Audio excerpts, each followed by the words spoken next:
அன்பான விஜய், தளபதி விஜய், எங்களோட முதலமைச்சர் திரு ஜோசப் விஜய் அவர்களுக்கு மனமார்ந்த நன்றிகள்.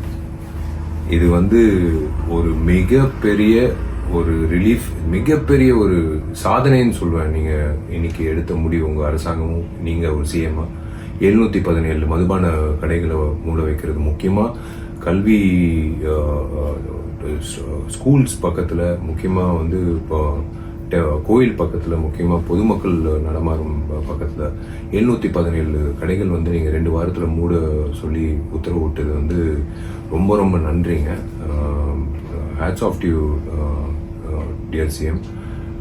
ரொம்ப சந்தோஷமா இருக்கு. ஏன்னா இன்னைக்கு இது இந்த விஷயம் கேள்விப்படும் போது ஏன் அவ்வளோ சந்தோஷமா இருக்குன்னா, கண்ணால நிறைய பேர் பெண் குழந்தைகள் அந்த ஹாரஸ்மெண்ட் தாண்டி அவங்க வீட்டுக்கு போகணும். ஏன்னா டாஸ்மேக் சில இடத்துல டாஸ்மேக்கை தாண்டி தான் அவங்க பஸ்ஸுலேருந்து இறங்கி பஸ் ஸ்டாண்ட்லேருந்து அவங்க வீட்டுக்கு போகணும் அப்படின்னு நிறைய பேர் கேட்கும்போது, இது யாராவது ஒருத்தர் மாற்ற மாட்டாங்களான்னு அப்படின்னு நானே நிறைய முறை யோசிச்சிருக்கேன்.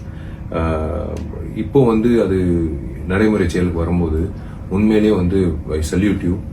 எனக்கு விசில் அடிக்க தெரியாது, பட் உங்களுக்கு congratulations. This is the move what we want as common public. இதுதாங்க நாங்கள் எதிர்பார்க்கறது.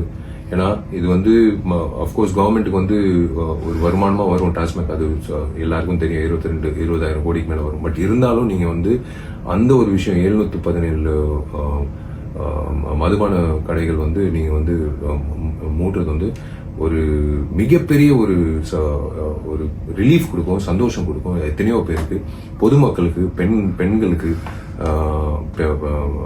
முதியோர்களுக்கு, எல்லாருக்கும் இது ஒரு பெரிய வரமா இருக்கும். ரொம்ப ரொம்ப நன்றி சிஎம் அவர்கள். God bless you and please keep going, marching ahead like this for the public. Thank you.